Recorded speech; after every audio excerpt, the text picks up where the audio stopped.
Although polls are the most common medium for collecting and publicizing public opinion, they are often quite misunderstood.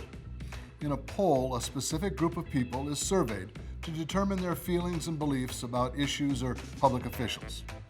Polls produce detailed, correlated data that is much more useful to government policymakers and other interested parties than generalizations or the anecdotal information provided by unsolicited constituent messages. Until the 1930s, political polls were informal. A non-random section of the population was surveyed, such as all the people exiting a restaurant in the same hour, or all subscribers to a popular magazine. Pollsters were not concerned with whether these groups represented a cross-section of all society or just a narrow group. The most famous example of a non-random poll was a presidential preference poll conducted by the magazine Literary Digest in 1936. The poll predicted that Republican Alf Landon would defeat incumbent Franklin Roosevelt by 57% to 43%. In fact, Roosevelt won a landslide victory, capturing just over 60% of the popular vote. Informal polls like quick-click Facebook polls and TV network instant polls are still quite prevalent. Unfortunately, they are often very misleading.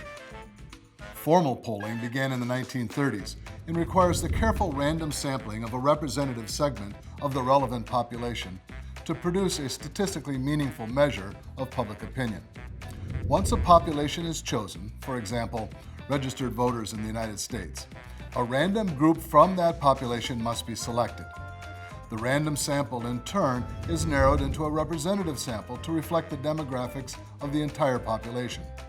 No matter how careful a pollster is, however, each poll has a margin of error that suggests how accurately the results reflect the population as a whole.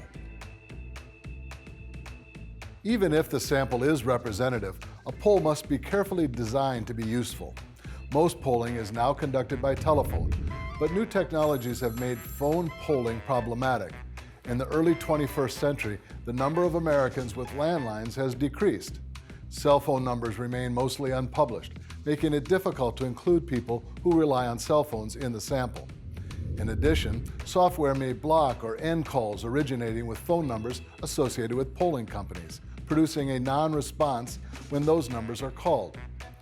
A large number of non-responses causes polling organizations to make more calls to get the same number of responses, which can get quite expensive. This can force some organizations to abandon polling, leading to fewer polls. Fewer polls means fewer opportunities to reveal results that are outliers, which can uncover misleading results. Many polling companies have turned their attention to internet polling, but the challenge of obtaining and vetting respondents online still need to be overcome.